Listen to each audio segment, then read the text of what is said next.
You're listening to littlepodcast.com. Why you gotta take it there? Retake. This isn't gonna work. We're not talking about any integrity in We this are room. trying to exploit a generation. Ever tell you about that time when I paid for Chinese food with the DVD? The grease is the gravy. You guys played footsie under the table. No, yes, but that's irrelevant. I can smell Pepto-Bismol from here. It tastes like an antacid tablet. Why are there so many Draculas everywhere? No. Welcome to Born in the 80s. I'm your host, John Rowe, joined by my co-hosts, Adam Ham. and yes, I was going to say the inevitable Matt Hag. Does that sound bad? Yeah. And here he is. What you've been waiting for, folks. Whether you want him or not.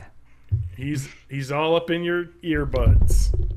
Do you guys use earbuds? No, I use headphones. I do. So you're one of those crazy people that has giant headphones on in public. Well, no, I use earbuds when I'm in public, like at work. Yeah, I use the default Apple ones, and they're terrible, and they fall out and make my ears hurt. Yeah, I don't know why anyone uses them. I don't know. Actually, that's not true. People use them because they got them free with their phone. Yeah. Like, I work at a place that sells tons of earbuds, but I'll just keep wearing the free ones. Mm-hmm. Yeah. I just don't get it because it's kind of like, I don't know, like, they're really bad, and Apple has a lot of money, and, like, there are really decent, like, $12 earbuds, that are way better. It's like, why just incorporate that design into yours? What'd you say? They're designed for the aesthetic. They're designed to look pretty. Yeah, it's designed to look pretty and hurt your eardrums. And then they made new ones that are, like, even worse. Yeah, that must be the ones I have, because they're the newer ones they're are different than the old ones I used to get. Yeah, the old ones actually used to have like the foam that you could put on the outside, but no one ever did. You gotta get that ear grease directly in the little noise holes. All right, that's a weird sentence. We're on episode 220. Born in the 80s, episode 220. It is 220. It is E3. Right now? Right now. Well, this is going to come out. I'm not going to get this out before E3 press conferences start, because we're going to do a little preview action. So this will be out Sunday morning. So this afternoon and evening, there will be press conferences, and people will be announcing things, and we'll have a lot of fucking awesome video games coming up. So I'm looking forward to it. But what have you guys been up to? Let's start with Matt. What have you been doing this past week? You know, what you been consuming? I'm still kind of taking a breather before I dive wholly into the next project. So I watched Preacher episode 2 tonight. Oh, I haven't seen it yet. I bought the whole season on Google Play. It was like impulse bought it. It's only $18, so. I've done that for shows before. Like I have almost no idea what's going on, but I'm enjoying that feeling. Yeah. I could tell it's building towards something. Yes. The answers are going to be coming, and I'm embracing the not knowing. Adam, you have not watched the first episode of Preacher. I have. Oh, you watched it? Yeah. Sorry. That was a genuine surprise. Adam, how awesome was that plane scene? It was fucking awesome. It was. How awesome it was. So this is spoilers. Come on, a plane scene. There's a plane at some point. So I'm not gonna tell you if it's an airplane or a great plane, or just like a flat surface in a math. Like one of those woodworking tools they use to like shave down wood. There's one of those too. No, so we can talk about spoilers in the first episode of Preacher. There wasn't a lot to spoil, though, to be honest. So it was just more like introducing everyone. Sorry, I have not seen the second. Oh, but you saw the first one? Yes. I mean, I've read all of the comics, and so has Adam, so probably know some of the stuff that's going to happen. But the preview for episode 2 kind of looked like not anything from the comic book, so I think they're still doing some establishing type stuff. Yeah.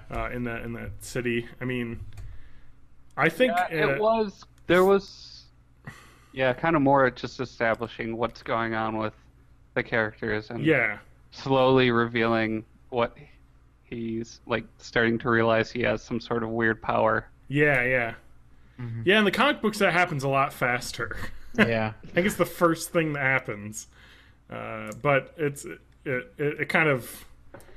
There's a lot of time jumping in the comic books that they aren't doing here because it just doesn't work as well for a first episode. It does when you're reading it in a book. The tone of the show is really cool. It's kind That's of what like, I like. It's modern day, but also feels very 70s. And it's also very much like a black comedy. Like Yeah. it isn't a comedy, but it is very dark and messed up thing that this comic book series is, and it's really awesome, but it also is not without its humor. Like, there is some very funny and dumb things that happen a lot. So, and some characters that are idiots and dumb, and so it is it's fun. Anything that Irish vampire is in is going to be hilarious. Yes, Cassidy is a great character. Him, like, being destroyed and then slowly returning to form happens a few times. It's kind of a thing that he can do because he's immortal, but that's kind of fun. Yeah, it's great. I mean, the tone of the show is great. Ruth Negga is amazing. Cast as Tulip. And one of the first things Lauren said, because I had bought her the comic books for her birthday, was, they made her black and not white, and she was expecting fans were outraged. And I was like, well, I think I would be outraged if she was bad, but she's incredible, so it doesn't matter. And it also didn't matter for the character anyway. You know, it's kind of nice. Right. But she is so good, man. The first time you see her... I've heard other people that have read the comics say that she sounds exactly like I imagined her sounding when I read the comics. Yeah, exactly. Just kind of like a... everyone, like, loves and is in awe of Jessie Custer, and she's just like, you old bullshit. I know you. You know, we go back. And I love it. And the show is going to go to some intense places, Matt. Yeah. I'm ready. Have you seen the second episode, Adam? I haven't seen the second, no. I haven't either, but I mentioned online that my favorite character of pretty much any fictional work is in this in The Preacher and the Saint of Blank, and someone said that he shows up in the second episode. In the second episode? Yeah, so I'm excited. That I don't want to spoil anything for Matt, but if he does, he wasn't named. Yeah, that's what I'm thinking. Yeah. Oh man. There's a couple of important characters that had a big scene in that. In the second one. Yeah. So maybe one of those. I don't know. The show gets very supernatural. I mean, they show a little. They did a good job of, because I was worried from the trailers that they were going to really just like slow roll that for like a season. Yeah. And it's like, no, they got exploding people and all sorts of stuff. It really gets there in the second one. Good, because that is what the show is. It is superpower kind of ish things going on, and very much horrible, gory deaths of a lot of people. So yeah, I love the tone though. That's the thing I think is the most surprising, is that they really hit that comic book tone perfectly. Because I guess you can't really worry with Evan Goldberg and Seth Rogen. You know, the people that brought us Superbad and The Green Hornet. I forgot they did that movie too. God. Yeah. Yeah. Well, but forget that. They wanted to do The Preacher. Yeah. Yeah. And I think it's really good what they're doing with it so far. So I'll have to see the second one, but we'll have to keep watching that. Do you have any comments specifically, Matt? Any questions, thoughts, concerns? Can I ask you to clarify one thing for me? Sure. How do the sunlight vampire rules work in this universe? Because it seems like sometimes he has to avoid it, but also he can stand it to a certain amount. Yeah. It's basically like direct sunlight. Yeah, exactly. Okay. Like if UV he's in the rays. shade, he's okay. Okay. Like the sunlight hitting his bare skin.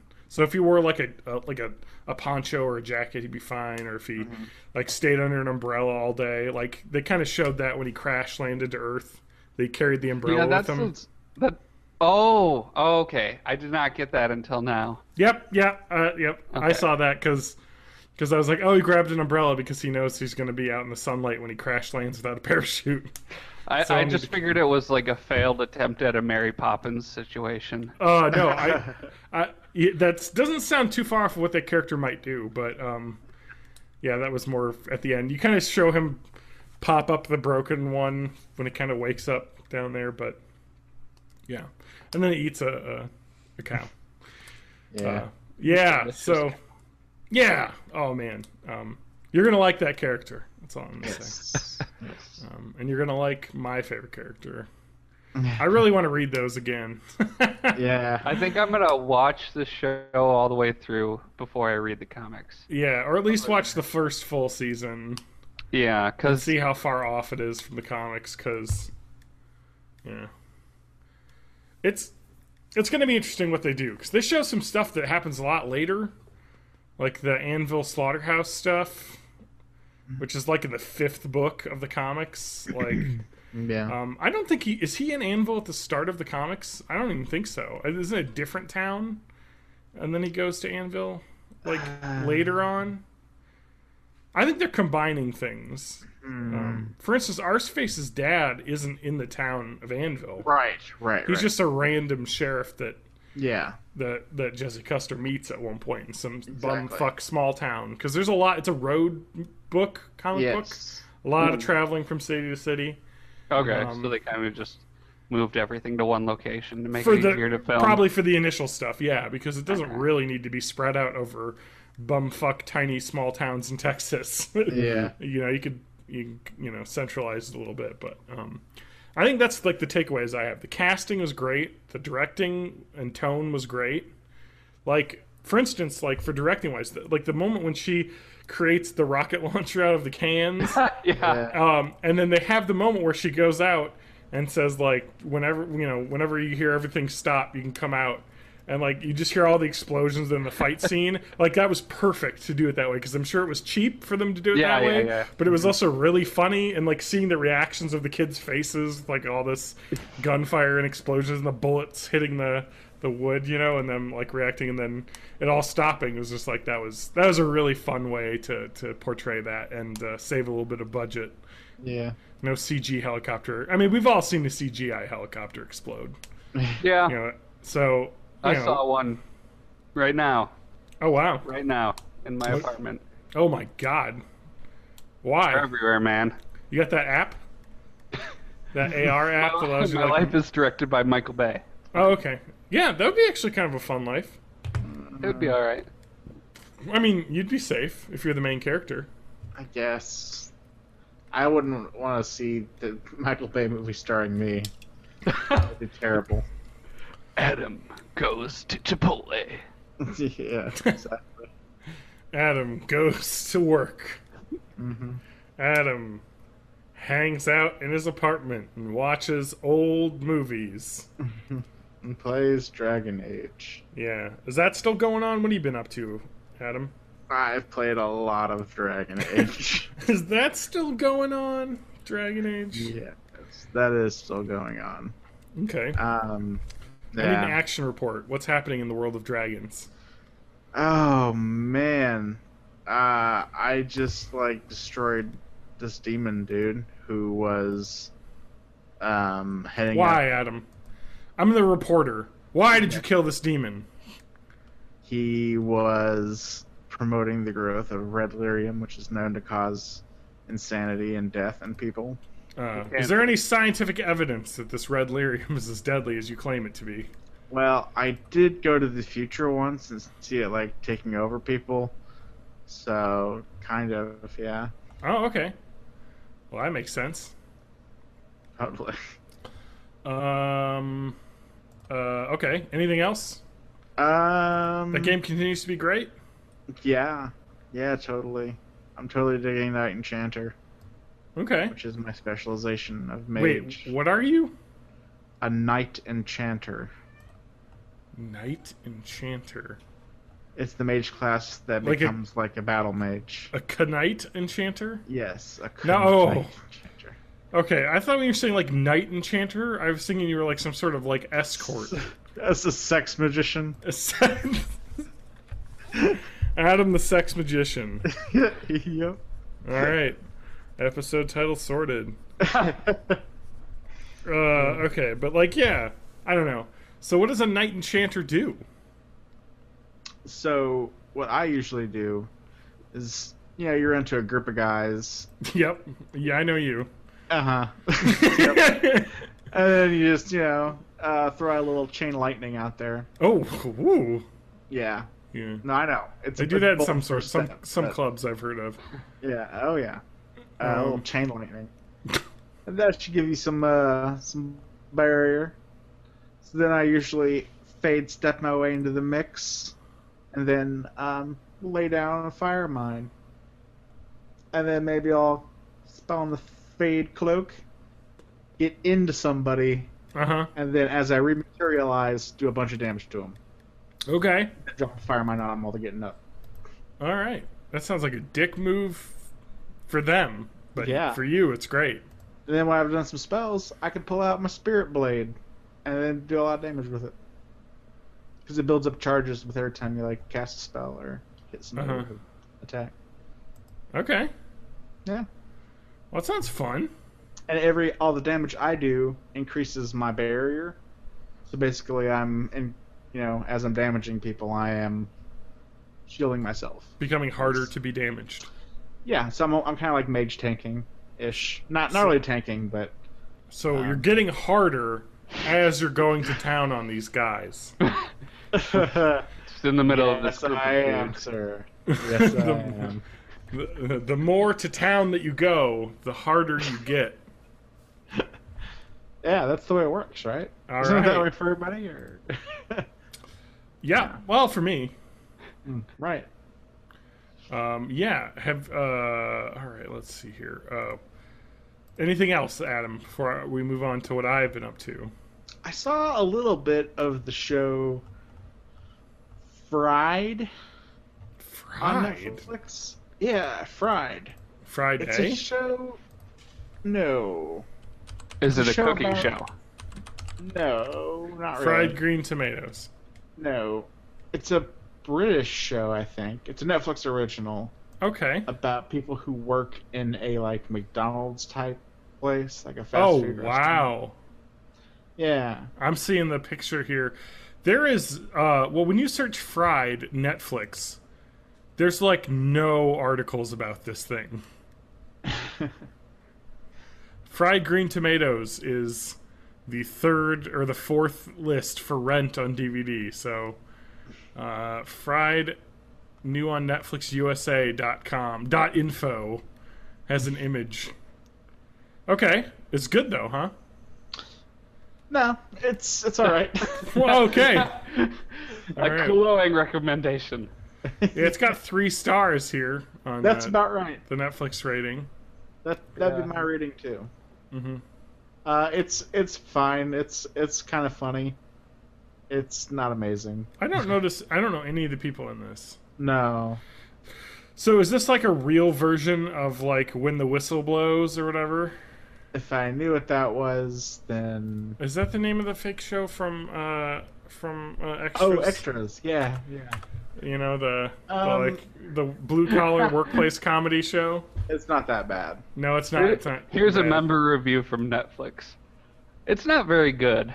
I don't mind raunchy or cringeworthy comedy, but this one's just not funny, and it's downright annoying at times. I like many similar British comedies, but this one doesn't feature something's up something. Anyway, that's the end. It was on Okay. the third of the BBCs. Yeah. If that makes Seriously Fried Chicken. Yes. They work at Seriously Fried Chicken. All right, here we go. I'm gonna look up. I'm gonna read some of the episode. I'm gonna read every episode synopsis because how many Beware, episodes? it's for mature audiences only, so How if many- you're not mature, tune out right now. How many episodes do you think there are in a season? Is it British? It's a seasons, British like show. 6? Six episodes, Six. because that's what we do in Britain for an entire year. You watch, Unless it's your Doctor Who. unless you're Yeah. Doctor Who. All right. Doctor Who's gone up to almost 20, I think. They're just No. Americanizing. In the beginning, It's 13, I think, still, for the most part. Matt, can I get the music?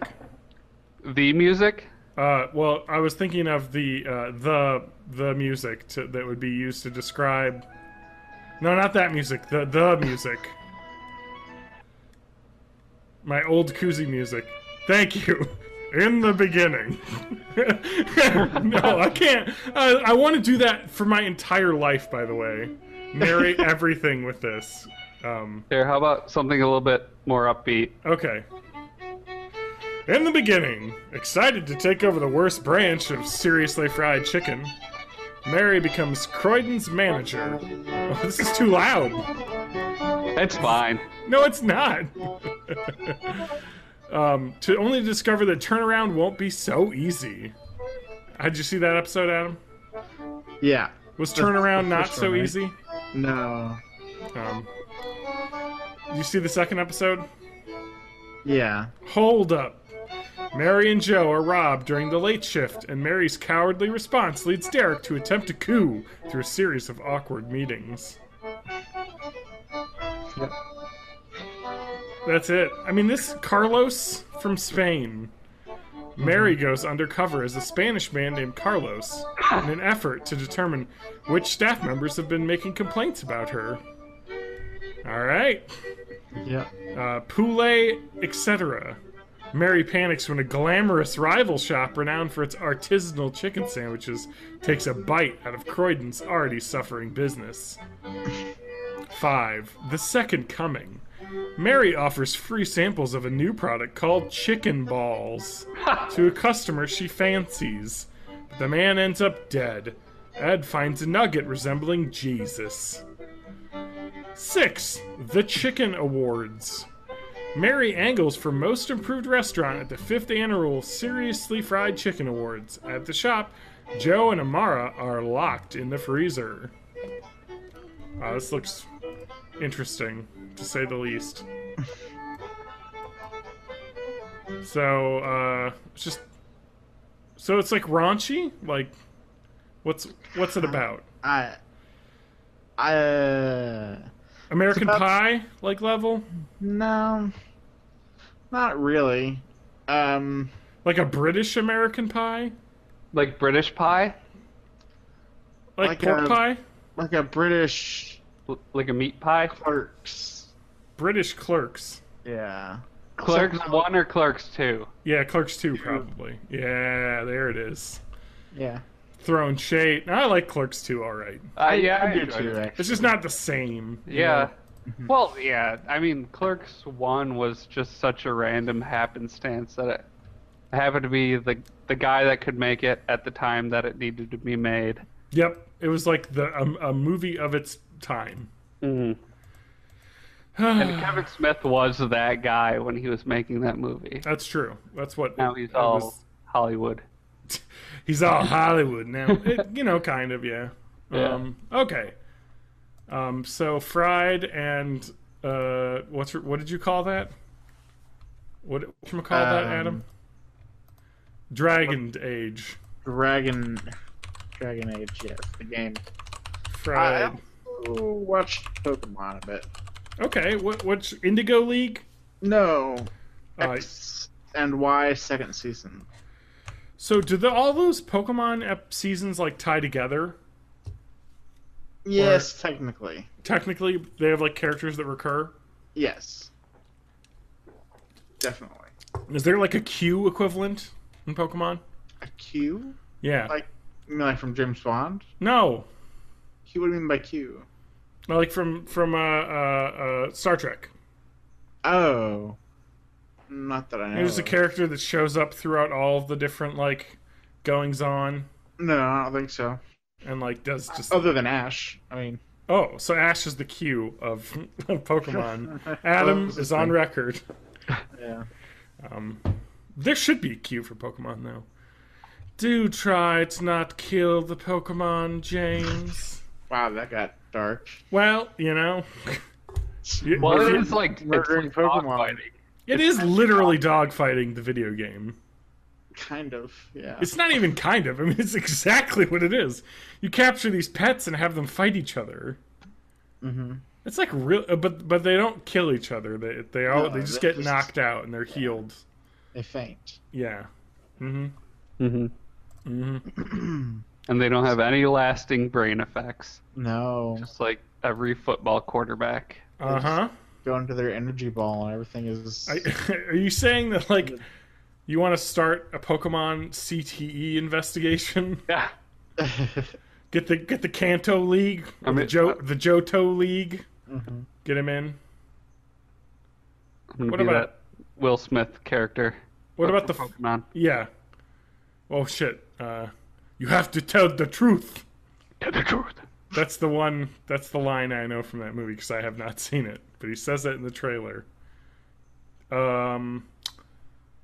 Yeah. We got dark there, huh? Talking about actual. We did. Adam, you brought it up. Adam did. Yeah, Adam. You. Adam, you brought up this dogfighting simulator. Let's just ease up on this, Adam. Yeah.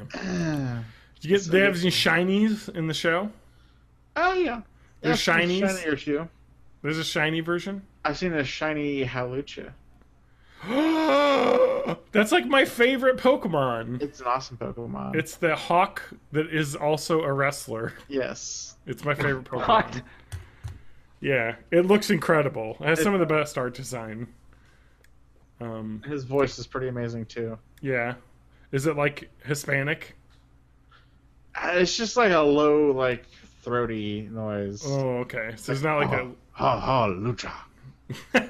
like a luchador, because that's Yeah. kind of what they're going for with his art design, which I love. Yeah. So what is that show about? What brings you in? Are you 10 again? Yeah. Yeah, I'm 10 again. I mean, I as a man who watches cartoons a lot, Mm-hmm. I mean, I can't really judge, but I honestly, the best part of all those shows, I mean, and there are definitely terrible episodes. are you talking about Team Aqua?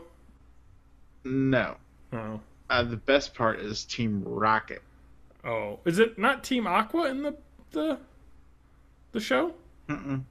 It's Team Aqua and like a lot of those in X and Y, I think, isn't it? I haven't played X and Y. It's Team Aqua and X and Y. There's no Team Rocket basically after the first Yeah. few games, Yeah. But in the show, they're still around. or it's like Team Flame or something. I don't remember. Okay, but that's good because I love Team Rocket. Yes. Meowth's still kicking around. Hell yes. Man, that guy. The two ones that stick around are Meowth and Wobbuffet. Oh, Wobbuffet, man. Mhm. I love me some Wobbuffet. And then the ones they caught this... What about Jesse and James? They're still there? Oh, yeah. They're the... Okay. Same voice actors, too, I please? don't think so. Damn it! I love them from the original cartoon. The guys who do it right now are pretty good. Which I one's like the them. lady? Jessie? Jessie. Yes. Yeah, I had a crush on Jessie. I'll tell you that. Jesselia is her full name. Jesselina? Jesselia. Jesselia, okay. Yeah. Fuck, that show is awesome. James is awesome. They have the dumbest schemes. They do have the dumbest schemes, and they are way too well funded. Yeah, it's They always have crazy robotic nonsense. yeah. It's like the most nonsense. Yeah, it's like they're like the Wile E. Coyote. Like they have all this crazy disposable income to buy all these Acme gadgets, and it never works. No. Oh, and it's fun though. They always blast it off again. Yep, they always like end up frozen into like some ice, and then it explodes, and they fly off into the horizon. And they're blasted. Yep. Oh man, I kind of want to watch those shows, but I just don't have time. Apparently, you do, Adam. Yep. You got the time. I got the time. All right, to do the crime. I don't consider it a crime. I mean, some would. Some probably would. All right. All right. Anything else? Played some Pokemon TCG as well. All right. I don't want to hear about it. I don't want to hear about your trading card game. Did anything else happen with your D&D? Yeah, we're playing. Okay. They've fought some. Or actually, maybe not since last week, I guess. Okay. Isaiah's been gone for like. He fought some goblins. Yeah. Oh no, they fought a necromancer since then. Oh shit! All right, Yeah. what happened? It got kind of real for a while. But Oh, shit! It was all fun and games until that necromancer showed up. Exactly. Yeah. He kind of fucked him up, and he downed 2 of them, but they made it. What actually that was crazy happened is I was rolling for a random encounter, and I got 2 Peritons. Wait a minute. Are you the DM? Yes. Oh. Oh, so I'm sorry, this is a different game. Oh, yeah. What the fuck are you talking about? I'm talking about your 2nd edition game. Oh, no. Where you're a monk. We only played one. Yeah, we only played one of those. Okay, yeah, okay. What's this other game you're talking about? So, that got us so pumped that I wanted to run a 5e campaign. All right. So just like Isaiah and my brother, who are here, we're here like most nights. The people you live with. Yes, exactly. The people that you can't, even in your bad DMing, they are unable to leave. Exactly. Captive audience, they call that. I'm running a campaign. Okay. For 5e. Self-built or from a book? From a book. Okay. For 2 people? Or are they playing more than one character? They're each playing 2 characters. Okay, that works then. Yes. It has worked pretty well so far. Yeah. But I forgot what I was saying. They fought a necromancer. Shit got real. Peritons. Yes. Peritons. Yes. Okay. So they fought the necromancer. Yep. And they did okay, but like 2 of them went down for temporarily. Okay. But they took them out, got like a wand of magic missiles and shit, and left. Yep. That's it from a necromancer. No, they got other stuff too. They got like All gold right. and other jazz. Shizwaz. Yeah. They're like level 2 though. Uh huh.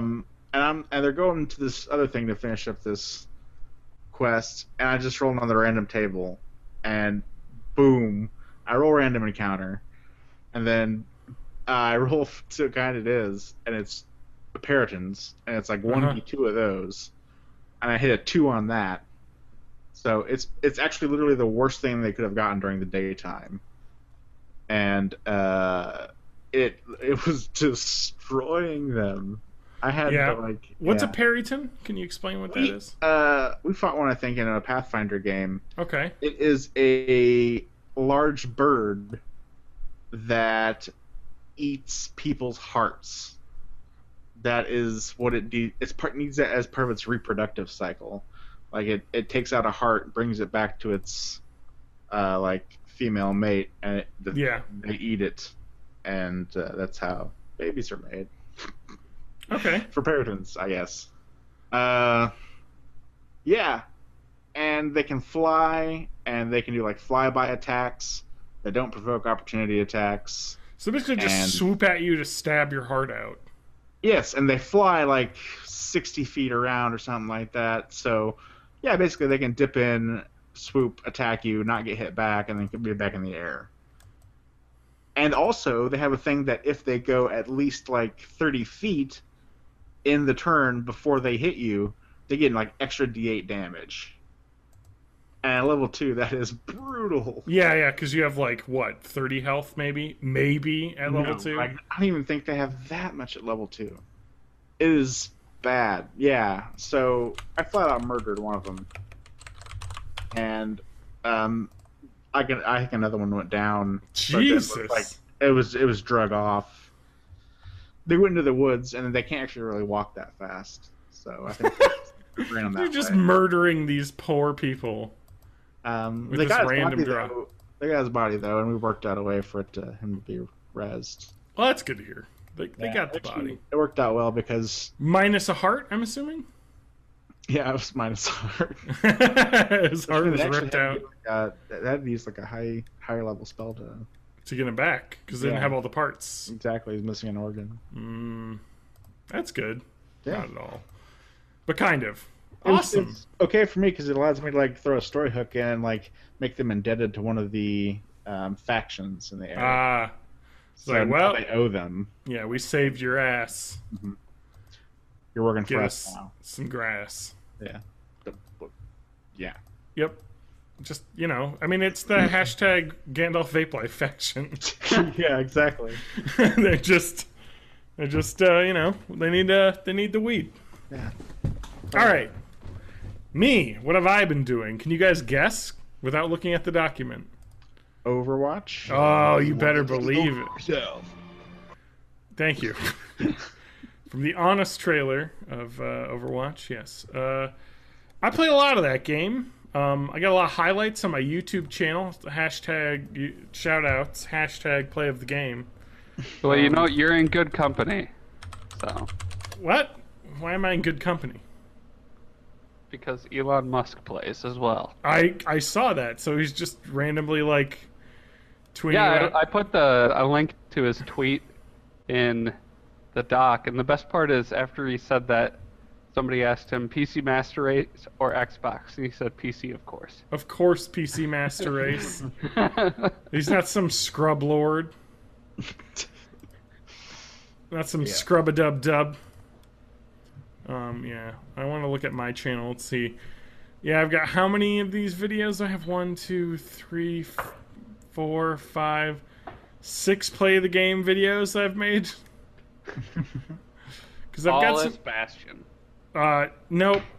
Let's see. 2 is May. 2 is Junkrat. 3 is Junkrat. And then something else. 1 is Farah. Yep. I just put them up. It's really nice, actually. If you have Windows 10, I didn't realize it's even easier to share that stuff because the game DVR app. Yeah. Have you heard about that app? I had no clue that it existed. Yeah, as part of the Windows 10 games thing. Yeah, so you just have to install the game DVR or Xbox app or whatever, and it just runs in the background, and then you can just be like, hey, I want to record that. Yeah. I must have that. Yep, and then it just, I think what does it save, 30 minutes or something of gameplay that you've been doing? Yeah, I think so. It's basically just background recording stuff, and then you can get it. So it's really easy to put together clips and snap together those Overwatch highlight clips. Mm-hmm. Yeah, I think they have that for Xbox One as well. So. Yeah, same thing for Xbox One. Same thing coming on PS4, where it's always recording in the background. You just hit the share button. That's cool. I use OBS to capture mine because it isn't too hard to just capture game video and audio. But yeah, I should probably find a better thing to do. What do you think of the Blizzard Facebook partnership thing? Yeah, so that's a good way to. What's good segue. the point of that? So they have Blizzard is. So everyone was like, why don't they have just a way to export these play of the games and highlights that it obviously saves for you to rewatch with an Overwatch logo at the end, clearly meant as some sort of 22-second shareable ad that you can just put out for the game. Why isn't there tweet highlight button? Mm-hmm.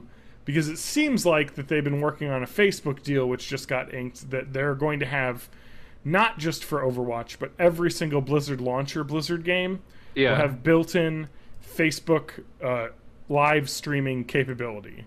Whoa. So from inside the game, you'll be able to just say stream to Facebook. Dang. And who knows if they'll do more than just Facebook, but I mean, that'll be Facebook and Instagram. But, Facebook is the new hotness right now, so... It is? Everyone on BuzzFeed isn't there for it, Yeah, they're just trying to get that audience. But you know what? It'll work. Why not? I can just stream if I could stream to the Born in the 80s page, that's balla. Yeah, I guess that would be the thing. If you can stream it to a fan page.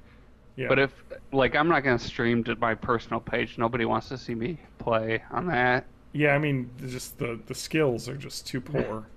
Yeah, that's true. I'm just gonna watch you fuck up the whole time. I'm sorry. But yeah, so I've shared actually some of these highlights to our Facebook page. From the 80s. I'm just trying to get content on our Facebook page, all sorts of fun stuff. Let's see here. So I play a lot of Overwatch, and that is the functionality. And hopefully they move on to Twitter and YouTube, but we'll see, Yeah. Those aren't owned by the same company. Instagram is owned by Facebook, but that's not really a streaming service. I wonder if Facebook made them sign an exclusivity deal. I don't know. Or if they made them sign a deal you need to develop Facebook Live functionality first, and then you can work on And then, integrating for Periscope everything. functionality and Periscope. well, That is that's the owned worst app. yeah, Sorry. that's true. But I like it. It's owned by Twitter, so it's Twitter's official live streaming app. Yeah, because I don't like Periscope, but it makes sense. It's useful, but also I hate the way that it works. Like the vertical video stuff and the obtrusive comments and stuff coming up on the video and the horrible quality of live streaming. But it is interesting to open up your phone and hit a button to see someone in Brazil like standing outside of like a street party. You're like, huh, that's happening right now, you know? Mm-hmm. Yeah, I don't know. There's some neat stuff. Yeah. Oh boy. Let's see. Overwatch happened. I don't know how much I want to talk about the anime I've been watching, because Adam didn't help me pick out an anime at all. Yeah. You So had you were left to your own devices, and you zero recommendations from Adam. Adam, you really dropped the ball on the Ask anime me for court. recommendations? Yeah, on the podcast. And I told you to come up with some for next week. And I think you were busy watching Game of Thrones or something, so you forgot. Seven Deadly Sins. Good on Netflix. Okay, now you've got the recommendations. After it's too late. Yeah. I started watching 2 animes. Yeah. Ace of Diamonds. Oh god. Do you know what Ace of Diamonds Sounds is about? like a baseball. Baseball anime. Fuck yeah. Okay. Ace of Diamond. Let me just throw the Wikipedia description of the manga, Weekly Shonen Jump magazine, also known as Diamond's Ace. Oh, thank you. Is a shonen baseball manga written and illustrated by some guy, Yuji Terajima. Oh, that wasn't too hard to pronounce. It has been serialized. Okay, fuck off. Here's the plot. The series follows one Eijun Sawamura, a baseball pitcher with a very unusual change of pitch that occurred naturally. Plans to go with his friends to a local high school and play baseball.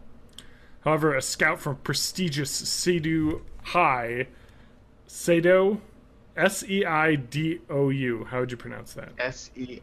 Yep. Seido. Seido? Yep. Seido High approaches him and offers him a scholarship, and that lady is a fox. Anyway, I would have like followed an her. actual fox because No. this is an anime. It is an anime, but she's not an actual fox. She's just one hot lady. Summer decides to pay a visit to the school, and it changes his entire outlook. He's like, holy shit, these people are for real about baseball.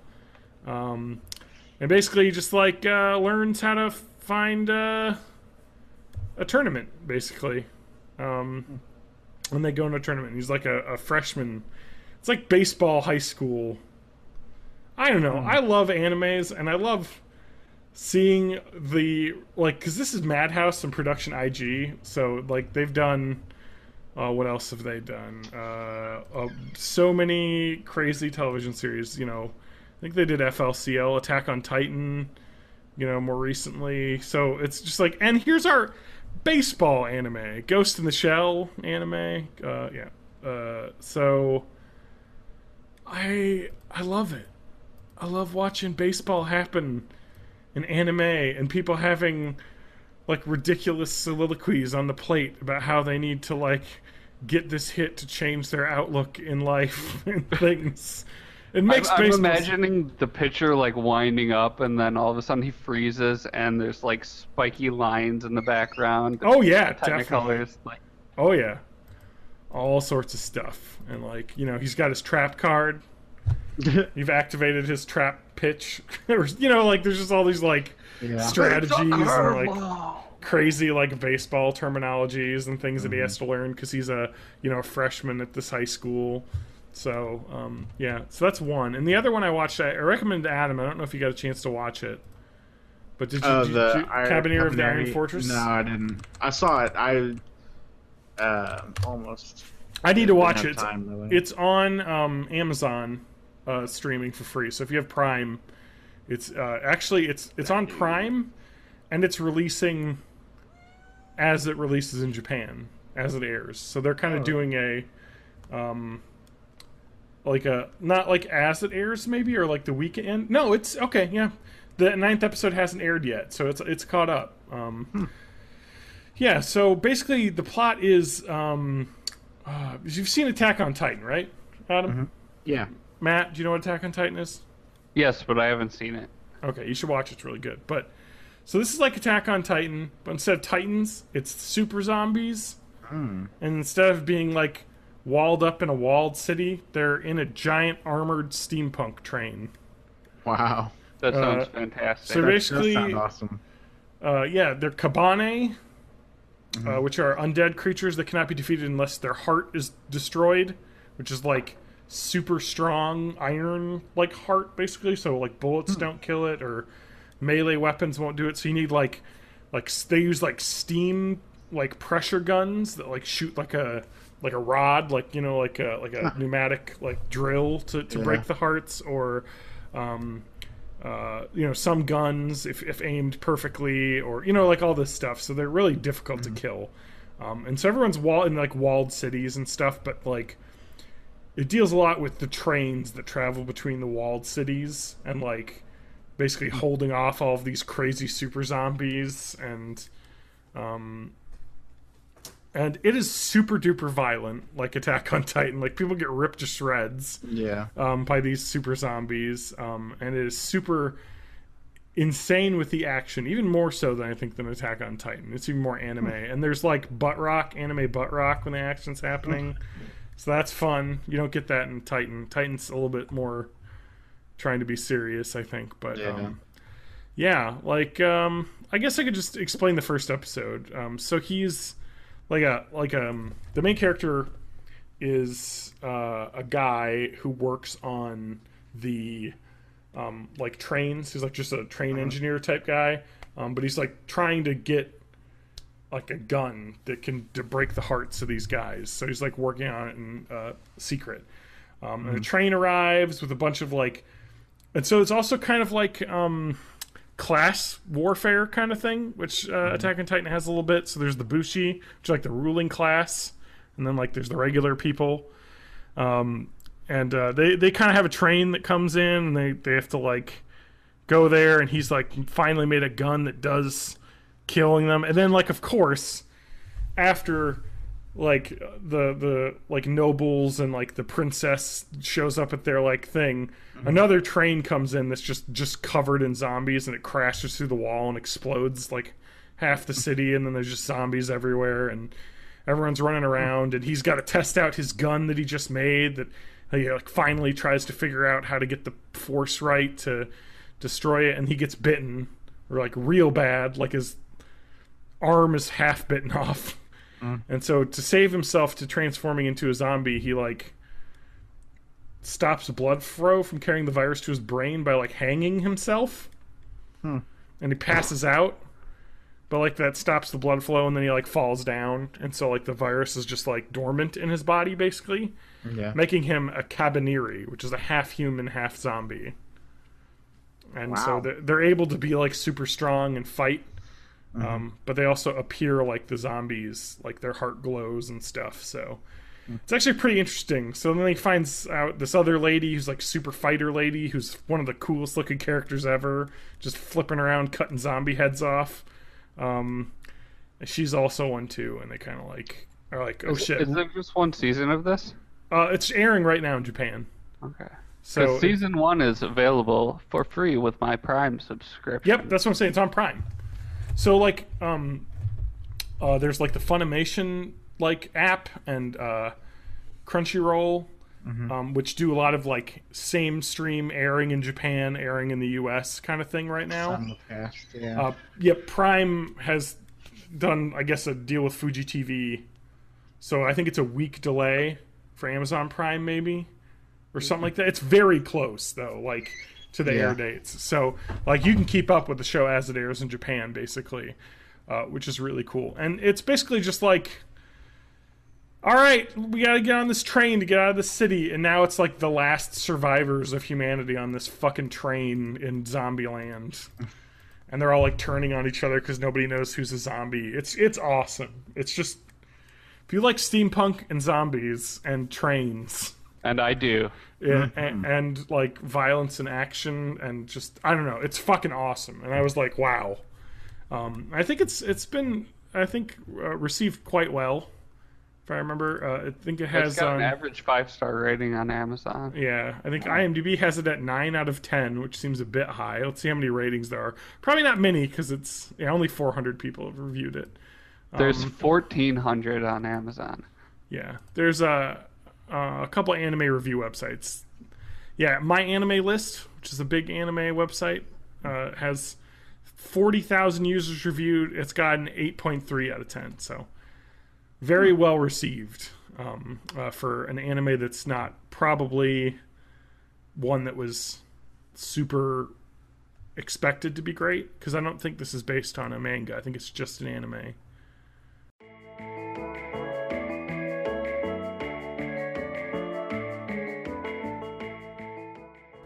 This week's podcast is brought to you by Starespace. Starespace is an online portal where you can get matched up with professional starers. They're forced to stare at whatever you're doing, no matter what. Shizmoto said, "It's like chat roulette where the person can't leave, no matter what I'm doing." Periscope followers just not coming in? Nobody's watching your vines? Break free from the randomness of virality today with a stare package ranging from 10 to 10,000 viewers, very reasonably priced.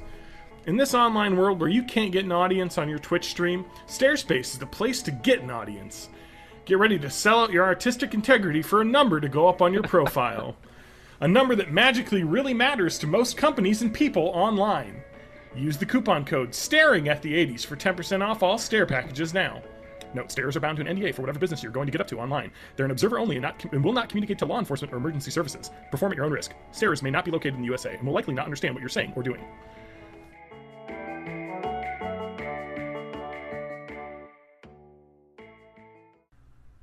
What should I watch first? This or Cowboy Bebop? Cowboy Bebop. No question. It's a better show. It's probably one of the better television shows ever made. Yeah. Especially if you like music. And I know you like music. Yeah. I've played that soundtrack. On this, and it's nuts. It's absolutely nuts. Yep. The Yoko Kanno, the jazz composer who did the music for that, is a fucking genius.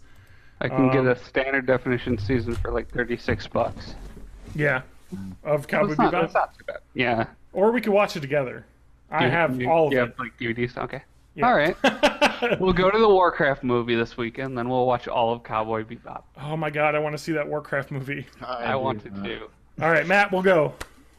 It's the critics hate it, but everyone that's a fan of Warcraft has loved it. So I think it's a case of it sticks too closely to the lore and doesn't develop characters in a way that someone who's not already familiar with it would appreciate.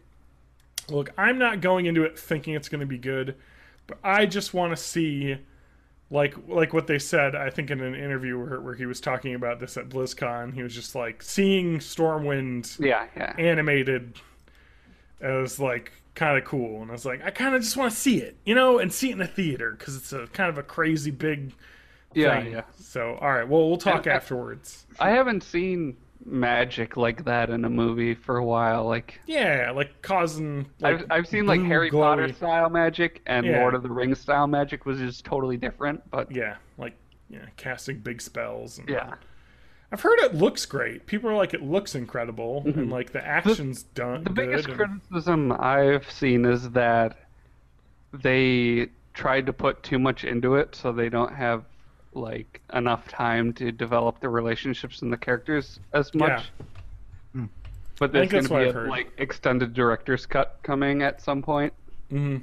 So yeah, they were just like, it kind of feels like it has all of the foundations of being a great movie, and there's a lot of really cool, interesting stuff they do there with the orcs versus humans angle, and good guys and bad guys on both sides, and everywhere but America, the title is Warcraft: The Beginning. Yeah. I would like to mention that it is, I think it is the highest grossing weekend start of a movie ever in China. Apparently, 50 million or something it made. That's opening period. I believe that. So yeah, I mean they're way into World of Warcraft in China. Yeah. So But yeah, so that's good. I don't know. I'm willing to see it though. You know what I mean? But I don't think it's something I could drag the girlfriend to. Half the cast of Preacher's in it, huh? Really? Yeah, King Lelaine is Preacher. Jesse Custer, Dominic, goddamn, I can't remember his last name. And Ruth Negga is also in it as another character. So, All right. Tulip and Jesse are both in this movie, which I thought was kind of interesting as the show premiered and the movie came out. Wait, is Tulip the orc lady? No, I don't think so. Okay. Maybe. Let me look it up.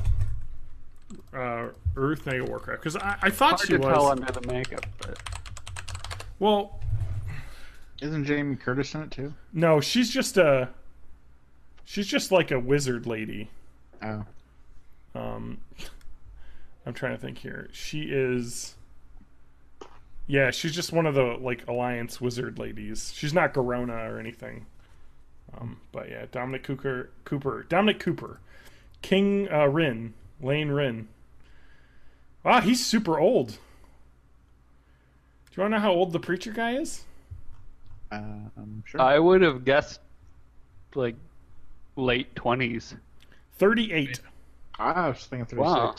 I was thinking like Good early genes. 30s, like late 20s, early 30s, Yeah, I like was my I'm age. sure late 20s, Yeah. Nope. All right. I'm late 20s, early 30s.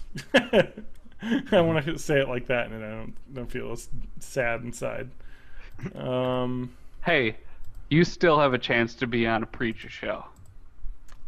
Yeah, I don't know who I could play. Um, Oh, I could be the Pope. Adam knows what I'm talking about. That's a self-deprecating joke. Let's see here. Fudge. We got a lot to talk about yet, huh? Where are we at time-wise? Oh, we're not too bad. All right, we got to get going on here because what do you want to talk about? human-sized drone. Apparently, Matt has. Yeah.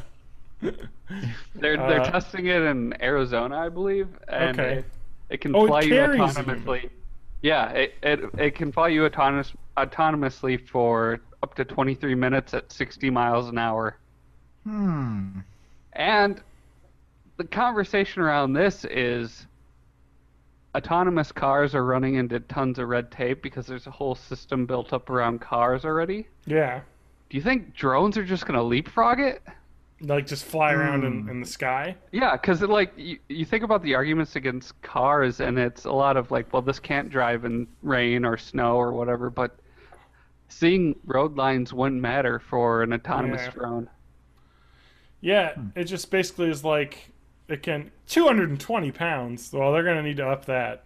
Well, it's Chinese, so it's built That's for true. Chinese people. Yeah, that's true. Because I think it was the average weight of a U.S. male, 180 pounds, if not. So your average size U.S. male, and you have a backpack, you could be screwed.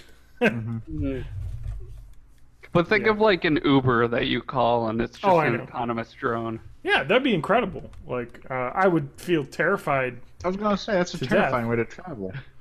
Just, all right, computer, rocket me through the sky where I could Yeah. die. At least when you're in a car, you feel like you can't at least fall to your death. You may get crashed into, but you're not going to fall. No, I know, some but that's protection. cool. I like that idea, yeah. Yeah, drone makes me up. sense. I'm all for it. I'm all for autonomous cars. I don't want to drive again. Yeah. I like driving, and I don't want to drive anymore. Like, Yeah.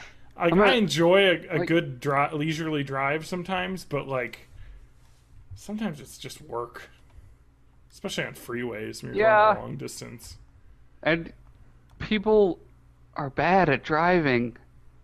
Like, there's, like 30,000 traffic deaths a year?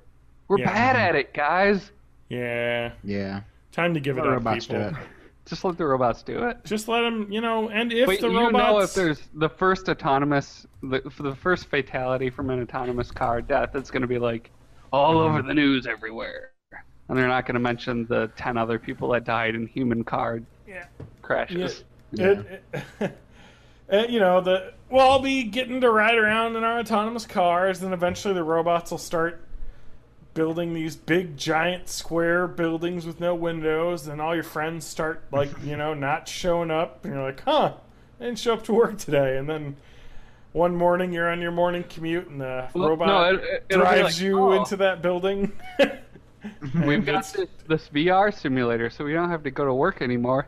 And but it's still powered. Oh, now there's a new one that it's just powered from your body heat and your brain waves. So plug that in. Oh, and also you're producing a little bit of extra electricity. So let's just plug that into the grid and feed that back into things. Yeah, the robots are just like, you know what? You're just not safe in your house. We're just gonna put all the humans in like stasis where we can feed them through tubes, and we might as well just build a race of robot babysitters for us.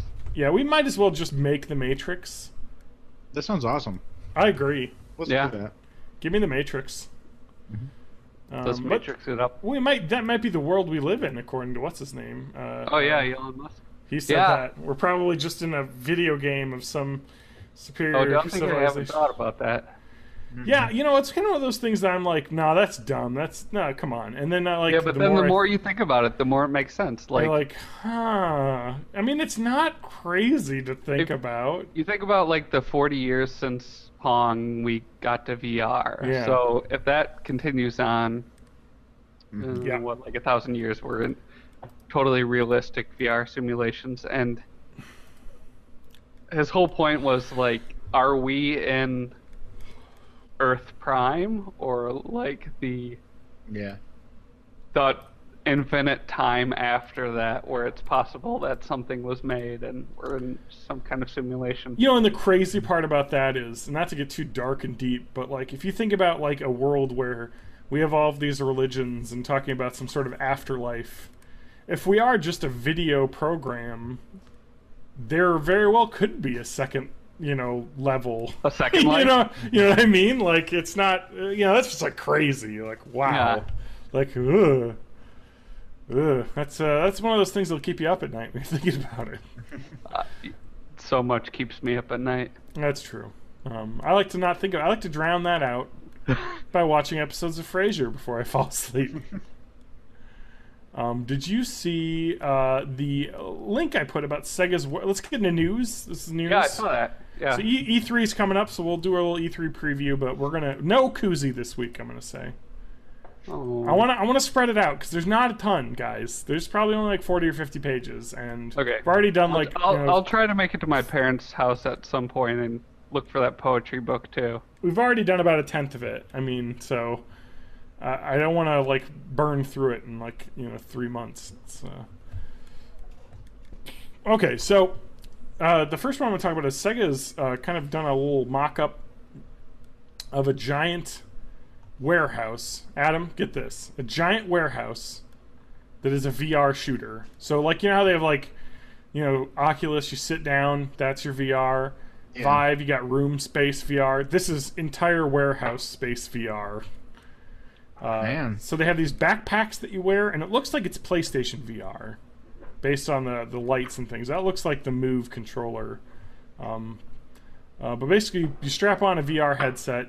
You have your gun, your laser tag gun. It's got a VR pip on it, and you basically run around in the game, but you're in a warehouse, but you're shooting zombies and stuff with your friends who you can see. And it's multiplayer because everyone's in their own little VR helmet and backpack setup with a gun. That sounds fucking amazing. That is the holodeck, Adam. This is literally the holodeck we're talking about right now. Yeah. Because you are VR'd up, you got a gun, and you run around in a giant room killing zombies. I mean, it looks incredible. So I guess they're working on opening up a Sega live creation warehouse in Tokyo, Japan. You'll be able to shoot zombies with a big crew of people. That looks incredible. I guess a military contractor is working on the software. So this could be a military training kind of situation as well. Seems like a good idea. This is the future I want to be in. This is where I want to be. Adam? Yeah. Would you join me in my zombie hunt in VR? Sure. God, it looks so cool. Like if you just watch the trailer, it is just like they have the in-game video, a little bit, or at least a mock-up of what it is. But they show people, talking about playing it and people running around with the gear on. And it does seem like there's at least something, if not the graphics being a little bit mocked up, but it looks pretty freaking ridiculous, actually, how realistic that feels. Because you're just, one-to-one walking around, shooting people. So, looking forward to that. Matt has texted me, hence the vibration. Oh, my. Oh, what a sweet little baby cat you have. That's what's going on in my apartment. That is amazing. Aw, he's just sleeping in a couch like that's Rodrigo, right? Mm-hmm. Sleeping on a chair like he's a human. He's just all curled up against the back. Oh, anyway, yeah. So they're basically, the idea is that they want to market this to like theme parks, yes, venues and things. Six Flags is what I was trying to think. Like a Six Flags, like just. And the idea is they want to have like a turnkey solution. So like basically we give you the stuff, you supply the space, you can run this game, and like they'll have different swap outs. Like it's not just the zombie thing. There's like a military shooter or a Doom looking thing. Scale it to whatever space you have. Yeah, it sounds really awesome. Like big ups on these on that. So that's one piece of news. We've got. Hey, we're gonna be doing HTC Vive demos at GameStops pretty soon too. Yeah, that'll be good. Good way to get pink eye from all the little kids. We'll go to see Warcraft. We'll get some pink eye. Yep. And then we'll do whatever else. Sounds like a Saturday. Rock Band 4. Huh? Yeah? Yeah. Remember Rock Band 4? You remember the early 2000s, right? Mm-hmm. It was a good game. Sales were tepid. Mad Catz, who Rock Band partnered with to make all the equipment and stuff, in February they had a quarterly earning report where they laid off 37% of their workforce. And then the financials yearly, because the end of fiscal year was June 1st.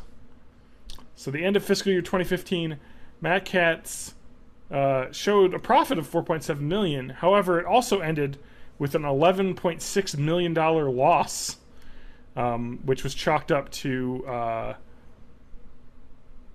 Rock Band 4. Basically, nobody bought Rock Band 4. They have apparently $8.3 million in Rock Band inventory that's in retain still, which needs to be sold before September 16th of this year.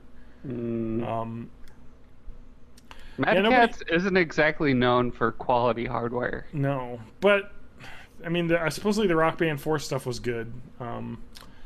It's kind of disappointing that it didn't take off. I saw videos from like E3 last year, and then I just haven't heard anything since then. Yeah, I mean, rhythm games just are done, Like, I played a lot of Rock Band 2 in 2007 and 8 and 9. We had a lot of fun. Adam knows. It was good time. Yeah, totally. We used to visit a friend's house and we would play Rock Band. He had a fucking kick-ass setup with a real drum kit. Like a real electronic drum kit hooked up to the game. So when you played drums, it was an intense experience. But yeah, so I don't know, just kind of sad. Like, I just couldn't do it because I mean, when that Rock Band 4 set came out, it was $250. Yeah, that's the thing. You have to buy everything. You have to buy again. I have a fucking box full of Rock Band shit for my 360. Here's what's gonna happen. Rock Band 5. Yep. Yeah. Rock Band VR. There it is. You've already got it. You just have to move your hands in VR space. You don't have to buy a bunch of extra equipment. I was more interested in the Rock Band competitor, the Guitar Hero live game, because I actually heard that was pretty neat. Like, but it was just guitar, no real singing or anything. But it was kind of like they have that video shot in first person from a stage. It seemed kind of cool. Like I could imagine a VR version of that being really neat.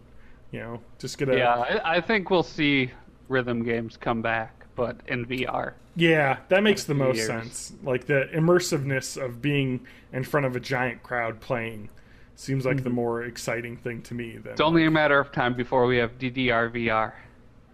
Well, it's only a matter of time before my venture brought to me by the idea of Stairspace of just creating like masses of chatbots to go on people's Twitch streams.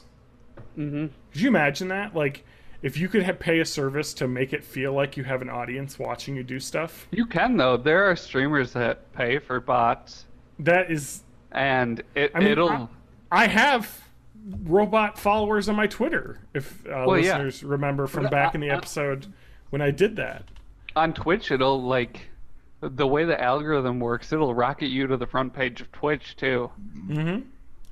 Yeah, so you just need to pay it once, and then you get put up on the front page, and bam, you're making making money, you know? Like, because really, the only thing... Because Amazon doesn't care enough to police that stuff. No, of course not. I mean, does it matter? No.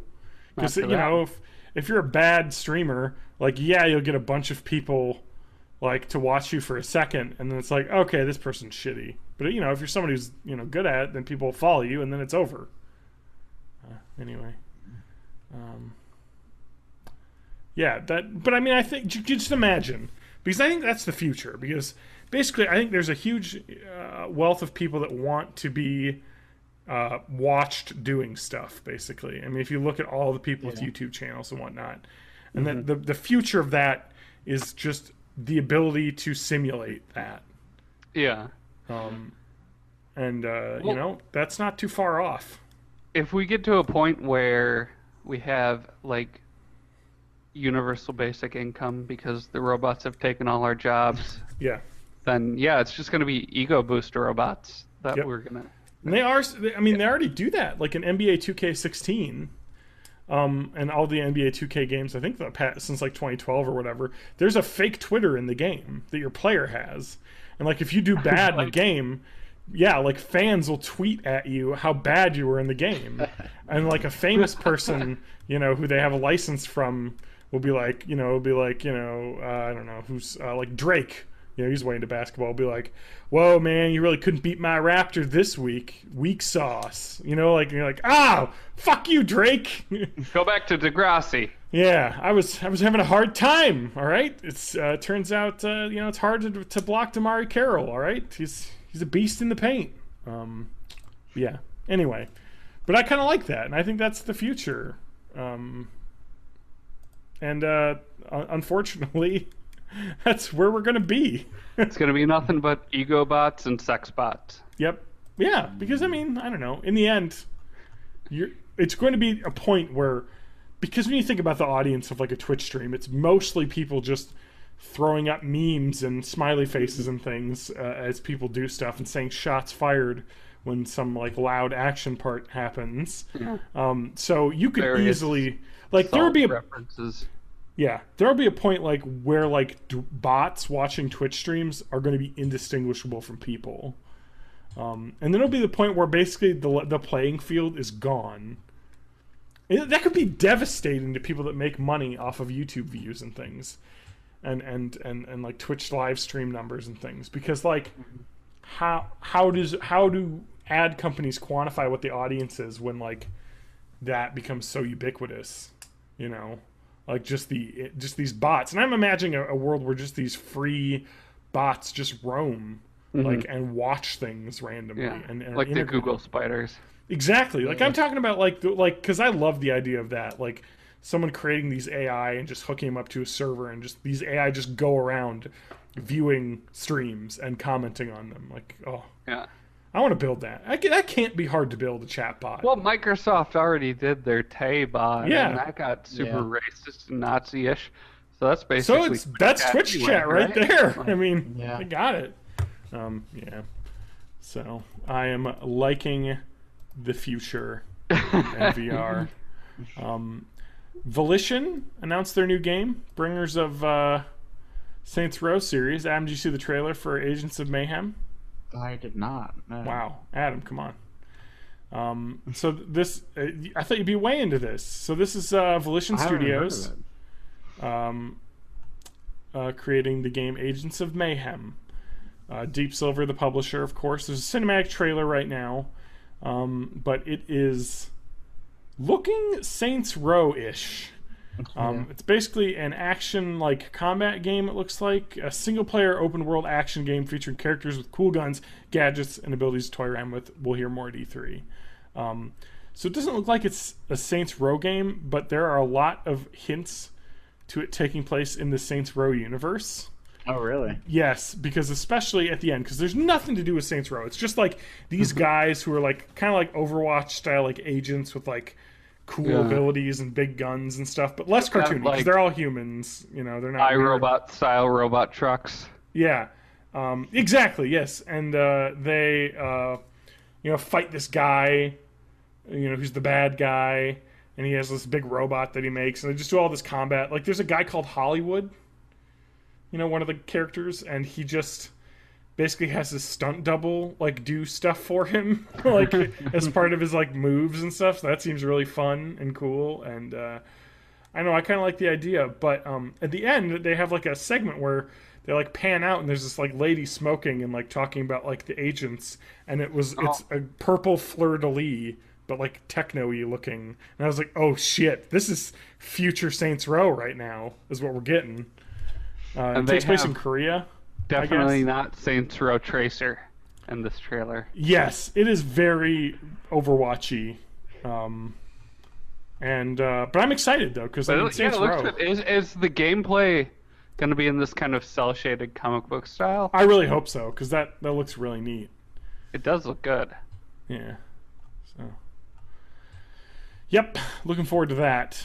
I guess we'll hear a lot more about that at E3. Watch Dogs 2. Huh, Adam? Adam's favorite game. Yeah. You got that launch, baby. I did. I remember when I played Watch Dogs at your house, when I was waiting for you to get home from work the first day I came down, and I was stuck for an hour on that mission. You remember this, right? I do. There's a mission where I had to tail someone or find someone in my apartment complex, and they like had a little pip on the radar on the map, and I could never find them. I just kept walking around. I was like, no, just walk around, and then the event will happen, and then I'll be like, all right, there's the guy. It never for like an hour, and I was just like running and like off into like the edges of the map because like I was just like, there's nothing to do in this world. Like the world is stalled because I can't find this NPC. And I just had to restart the game, and it happened immediately. It was just like, wow, what a loop. But game wasn't good, huh?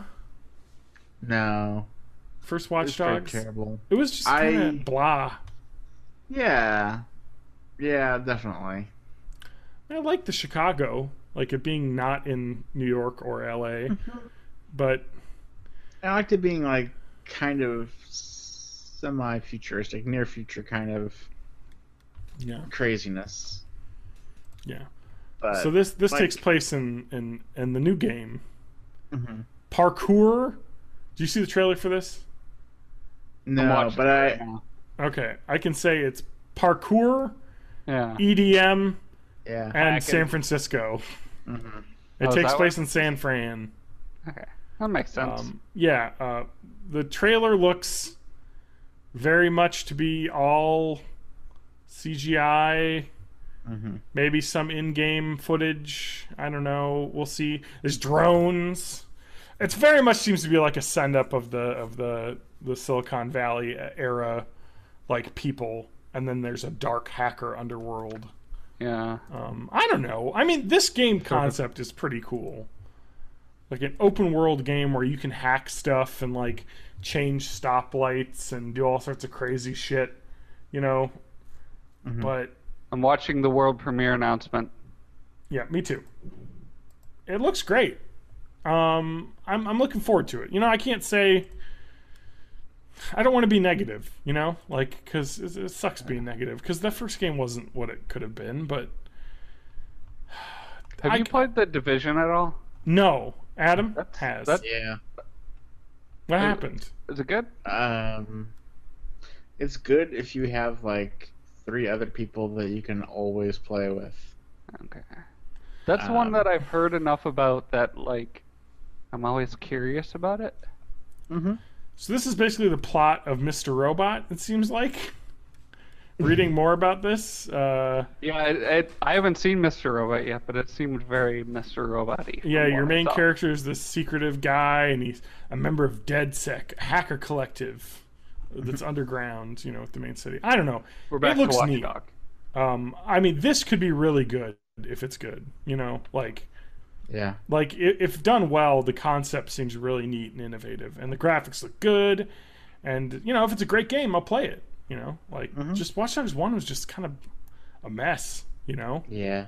Like, they kind of sure. shot themselves in the foot with those target renders that they didn't live up to, and it just kind of, I don't know, it just missed. They aimed high, and they fell short.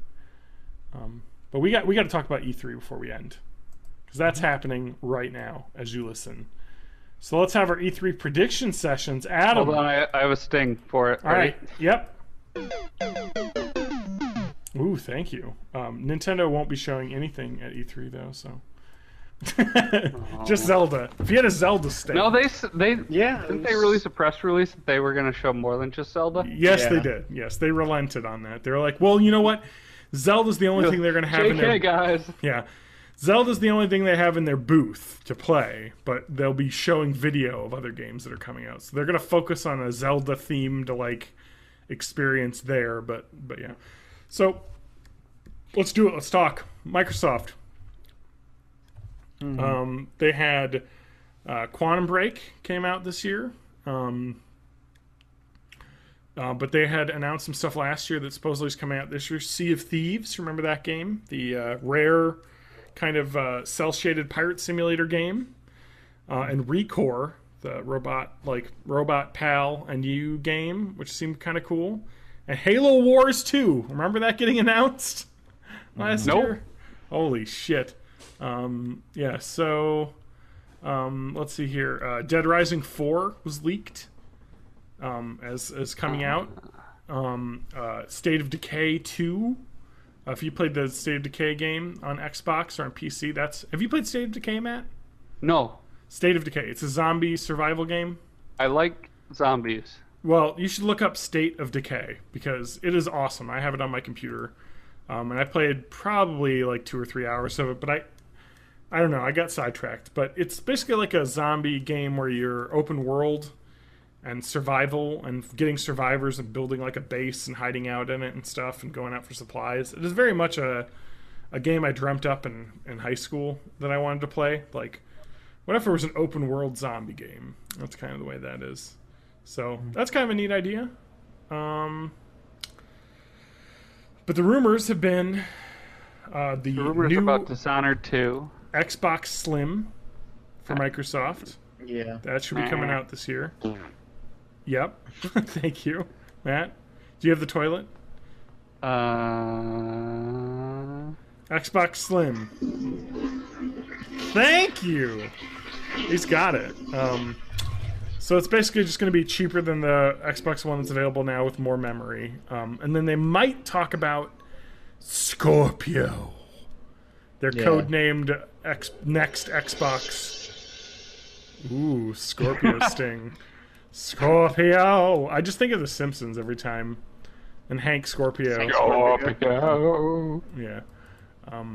So it's probably not going to come out in 2016, but it's probably going to have a better GPU. And supposedly, they want to ink a deal with Oculus Rift. So they want to not be the only VR console. They don't want PS4 to be... Alright, so Sony... Yeah. Let's move on. That was the Xbox you were talking Yes, about. that was all Microsoft. Any other Microsoft things you're looking forward to possibly seeing?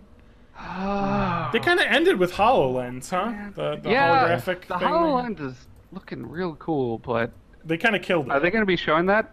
Well, I think they kind of killed it.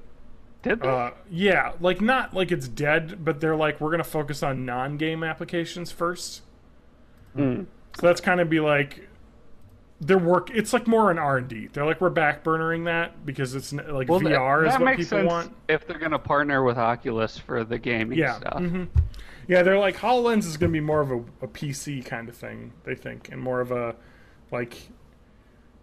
not for just video games type thing, which is what they were. So that's like Yeah, a it's few. for like San Francisco artsy fartsies to design their storefront space. Yep, exactly. That's what I learned from the video that they posted. Yeah. Okay, Sony. They have to combat the Scorpio. They have the Neo, but I don't think it's coming out this fall. There is no rumor that they have a PS4 Slim coming out. So it sounds like it's also going to be like the Scorpio, where it's going to have a better GPU and a faster processor, so it can do VR better and possibly output 4K video for gaming, which is kind of insane. Because Adam, when you think about it, like if you had a GTX 1080 and a really high-end gaming PC, 4K at 60 is hard. Yeah. Like it's not like super capable right now. So I mean, you could do it at 30, no problem, probably. Well, we're talking like ultra at 4K for games. I mean, we haven't reached like 4K the resolution. We don't have the hardware to fully like exploit that right now. Yeah. Or nor will we in the next year or two. I mean, that's something a couple years off. So it's kind of interesting. 4K VR is that much farther away because that's on 2 screens. Yeah. Yeah. So to not upset the fan base, they said that the Neo games, like PS4, everything has to work on PS4 and Neo.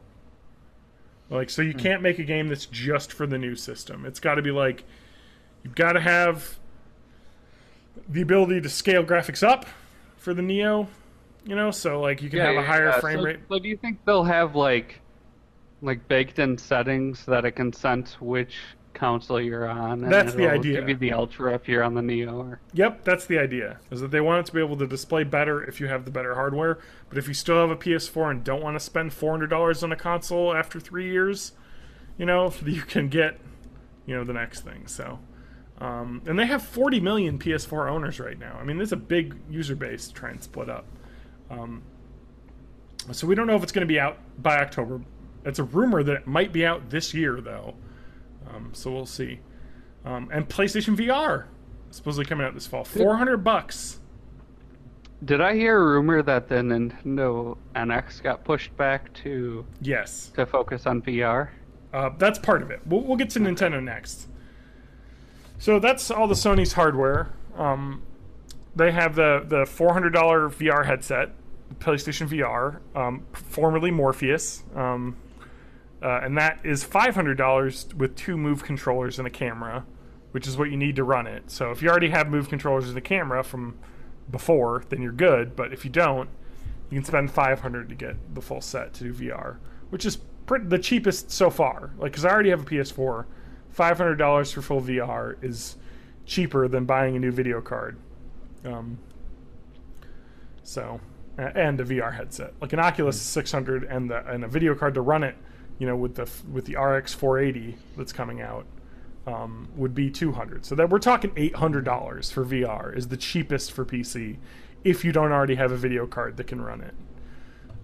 And so $500 is a damn sight cheaper. So we'll see. And there's been some leaks. Have you seen any of the leaks of the VR stuff that they have?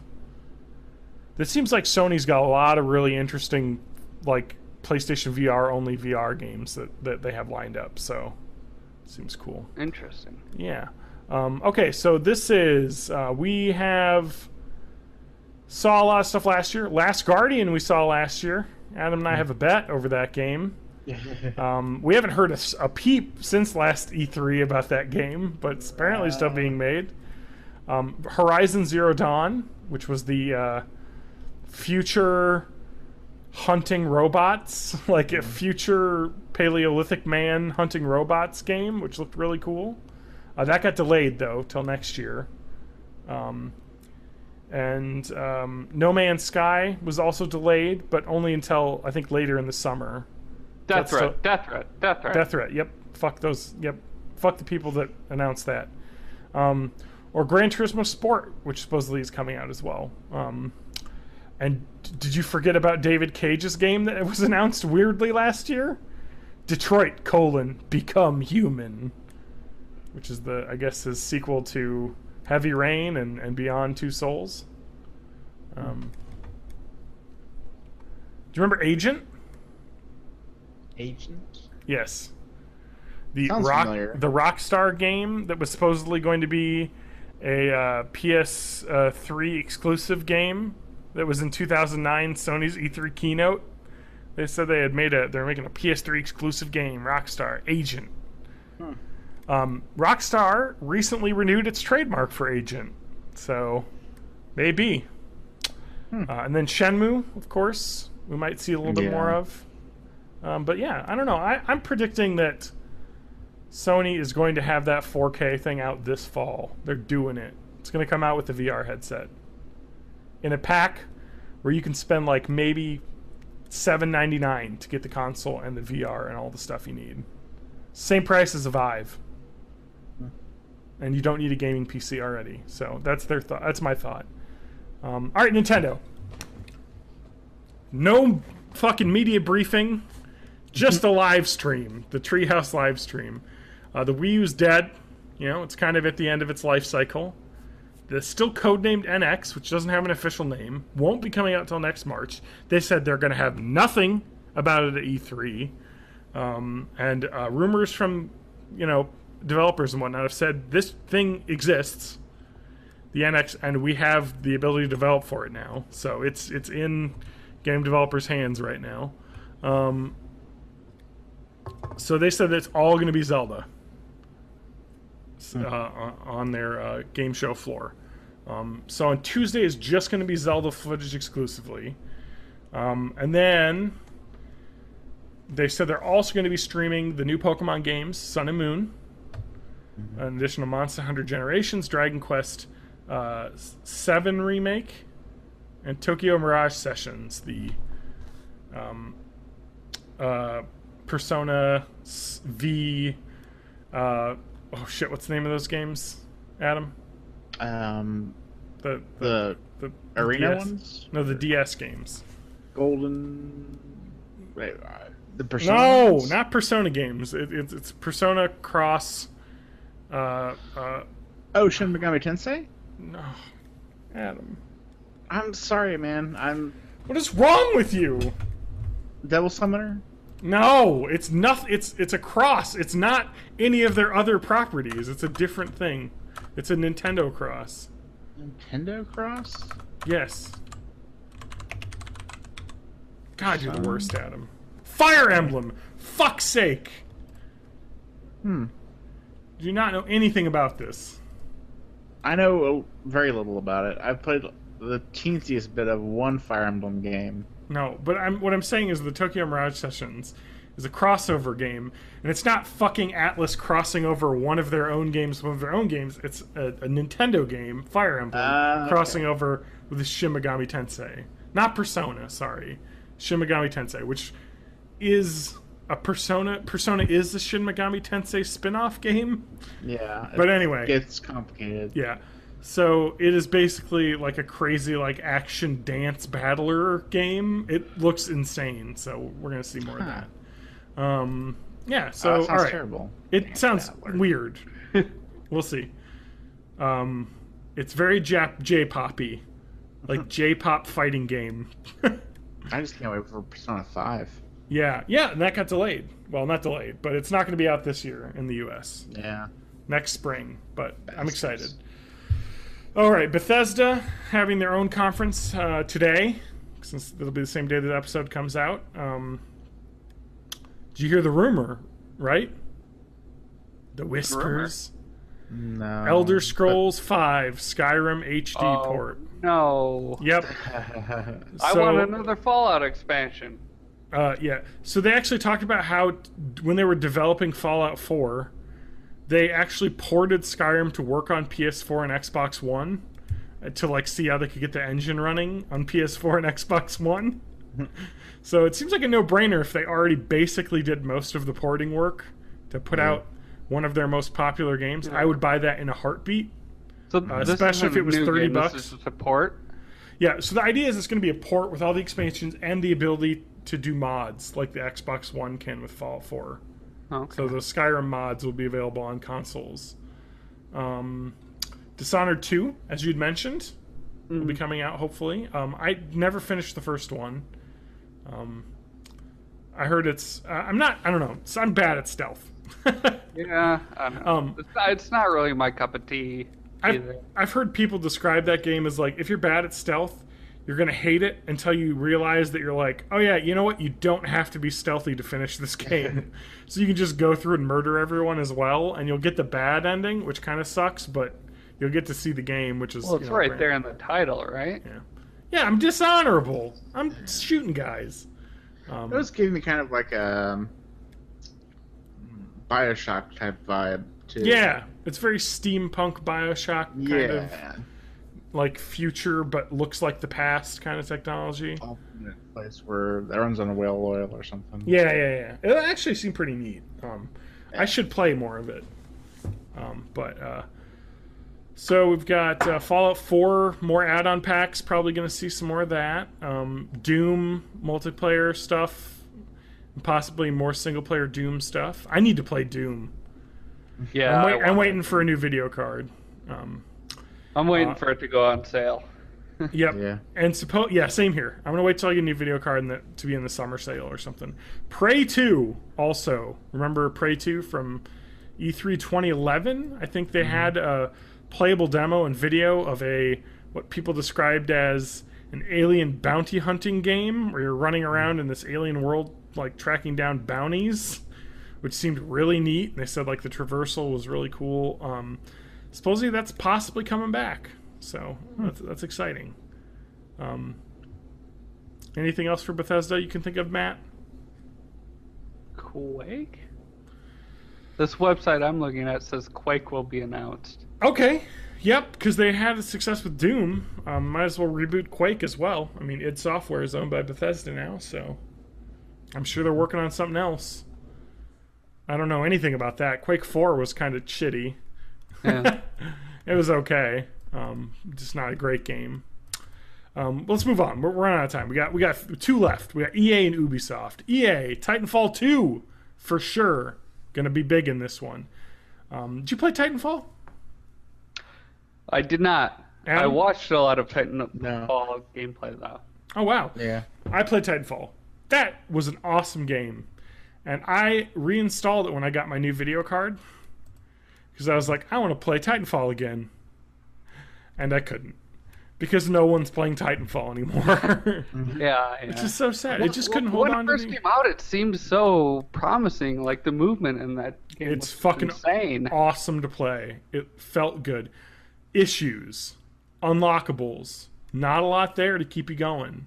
Overwatch has a really heavily criticized and definitely, fairly so, loot drip system, which is too slow, and you get too much shit. Like I've yet to get a legendary skin, level 12.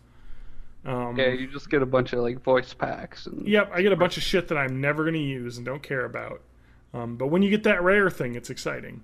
It seems like 1 in 10 loot boxes are legendary, so by level 20, usually you have one. But it might be for some character you never use. Titanfall didn't have any customization unlocks, really. It felt like they had a real tight gameplay system built, and then they built a game around it and didn't expand too much. Yeah. It seemed almost like a demo of their movement system. I can't wait for the second one, is what I thought, playing that.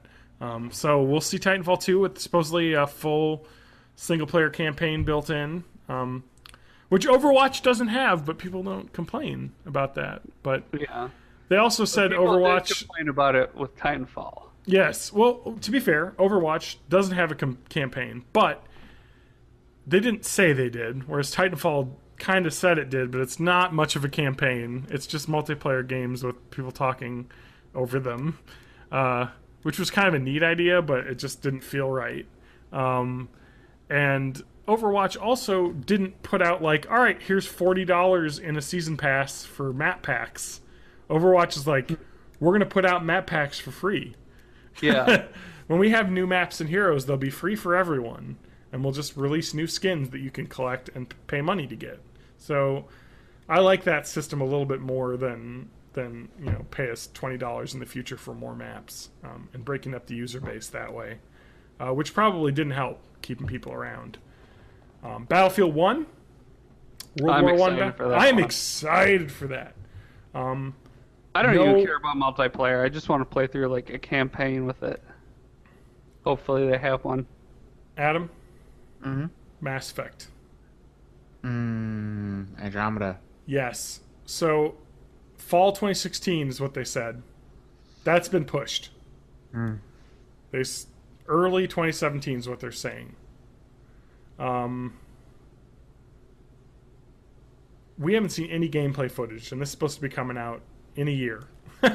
Yeah. I think we're going to see a little bit of Mass Effect Andromeda. That is the thing I'm most looking forward to, I think. Oh my god, I can't wait to play that game. Mass Effect has to be some of my favorite games of the last generation. Like, love sci-fi, love RPGs, BioWare, they know how to do it. Yeah, so.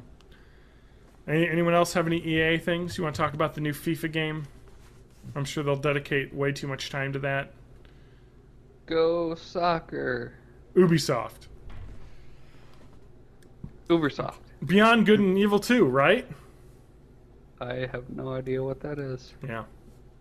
They teased that game like 2 E3s ago or something. Because Beyond Good and Evil was like kind of a fan favorite cult classic game.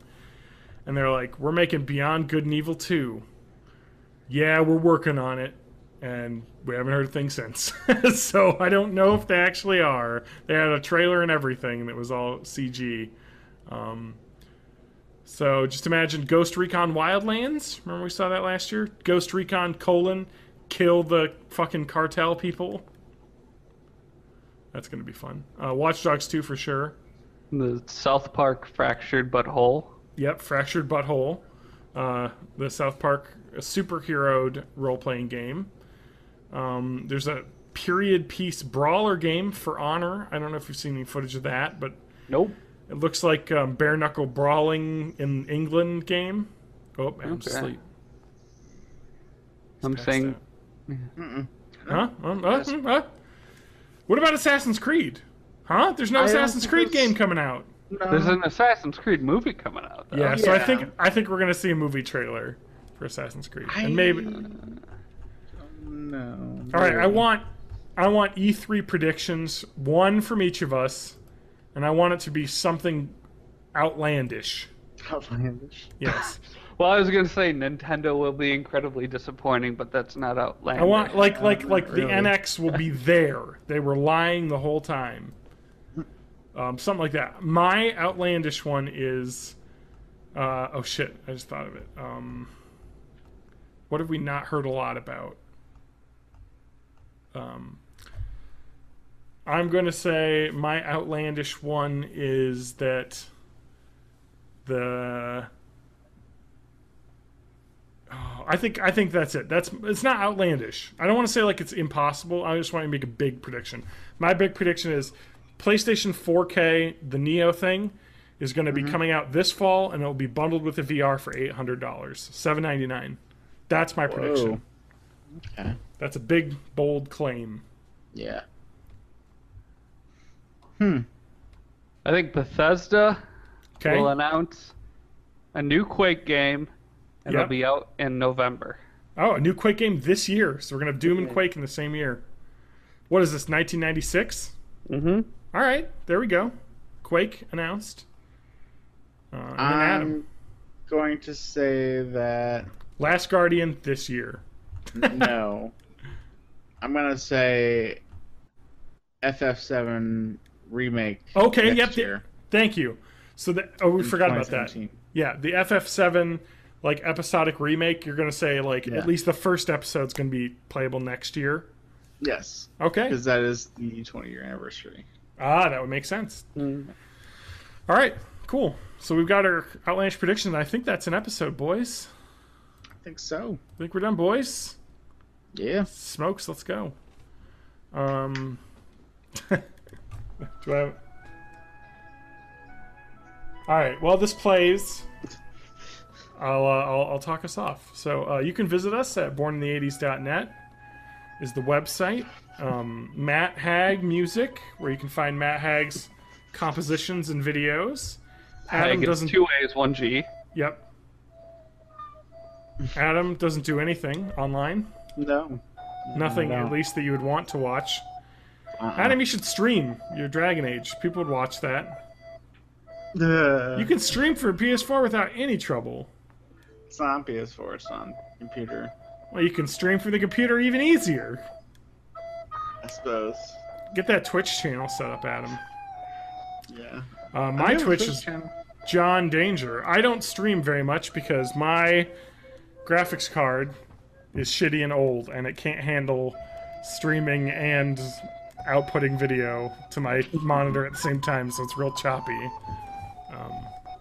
God damn, this is terrible. It just keeps getting worse. Is this somebody playing the recorder? Yeah, poorly. Which is the only way to play the recorder. Alright, Matt, you gotta have a link to this video that you're getting this from, so I can at least attribute some love to Check this out guy. Matt Mulholland This is my heart on will go YouTube. What'd you say? Is this my Yes, heart it will is. go on? Yes, it is. Oh, okay. But your hearts will go on to borninthE80s.net, which is where you can find our podcast.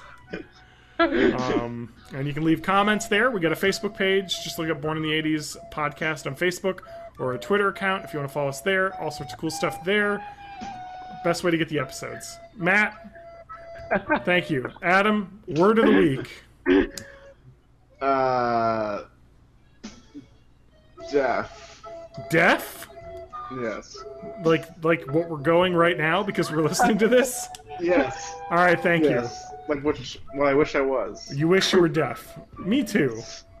I don't wish my listeners were deaf, though, because then they couldn't hear us. No. All right. Good night. Night.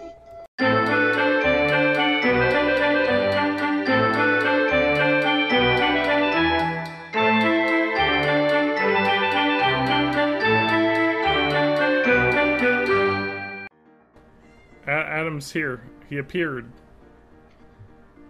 but he hasn't spoken a word though. He's just creeping on us while we're talking about him. Hey, Adam. I haven't been creeping on you because I haven't heard anything till like a half a second ago. Oh, you heard the half of a second of an insult. Did I? Yeah, we were like Adam, more like Bladam. Yeah, more Blottom. Okay. Yeah, it was really Bottom. good. Ga ga ga ga ga ga ga ga go go go. Sorry.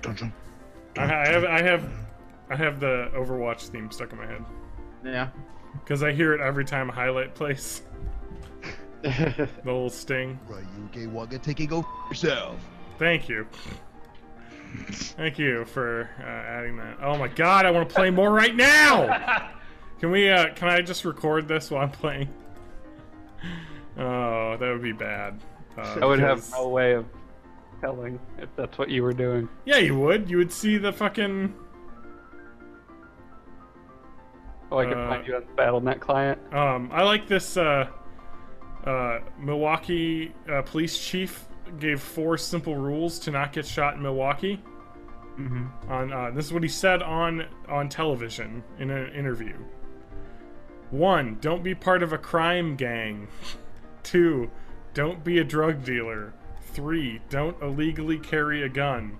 4, if you're in an argument with a stranger, ask them how often they've been arrested. If they've been arrested more often than you've been arrested, concede the point. Okay. That seems a little blunt, a little frank, in a city with a lot of gun violence. Anyway, let's not get too far into that, but let's get into... I have an ad read. I made up an ad. Remember I said I was going to make up ads? Alright, so I'm just going to say this while Matt plays some ad read music. And then I'll splice it in. You start the music. I'll tell you if it's too loud. Oh, not this one. Can you turn that down a bit? And we'll do it again. You want something else? Well, I just want What's it the- quiet. I just want what it is quiet because I got to talk over it, and I'm not going to be able to mix. You know what? I'll just mix the music in myself because that will be way easier than doing a live read music mix because I may have to re-record it. All right, ready? You guys can laugh if you want. Feel free. Okay. Laugh at my jokes. Only if Okay. you say something funny. That's fine. No, you don't have to laugh. I'm just saying, don't feel like you have to like choke yourselves. God damn it! Now I'm like sounding like I'm writing something good, and I'm talking it up too much. Anyway, here we go. So I don't know if you guys want to write fake ads based on podcast ads. Feel free. I'm going right now. Okay. Ready? All right, and a 1 and a 2 and are you ready? Yes. Okay. This week's podcast is brought to you by Starespace. USA, and will likely not understand what you're saying or doing. All right. I'll slide that in somewhere in the middle. Sounded pretty legit to me. Yeah, unfortunately, Service. I think I know, right? I'm trying to make something as maybe not like I don't know. I'm doing a Silicon Valley parody, like a fake company you would hear on there. You know, like a company that just puts mustaches on people in chats and stuff. Yeah. So, all right. Oh God, no! What? Not recording. It's okay. What? No, we're recording. Oh. I would have was just wondering done what that it was. not live. I mean, I could just do these after the fact. I just thought I'd share them with you since they're going to be on the show. Okay, so let me just get levels quick here before we go. Mm-hmm. All right, I'm talking a bit. Matt, talk a bit. Talking a bit. All right, Adam, talk a bit. Talk a bit. I'm right. talking a bit. Are you on studio, Adam? I think so. Okay, yeah, just I'm check. sure.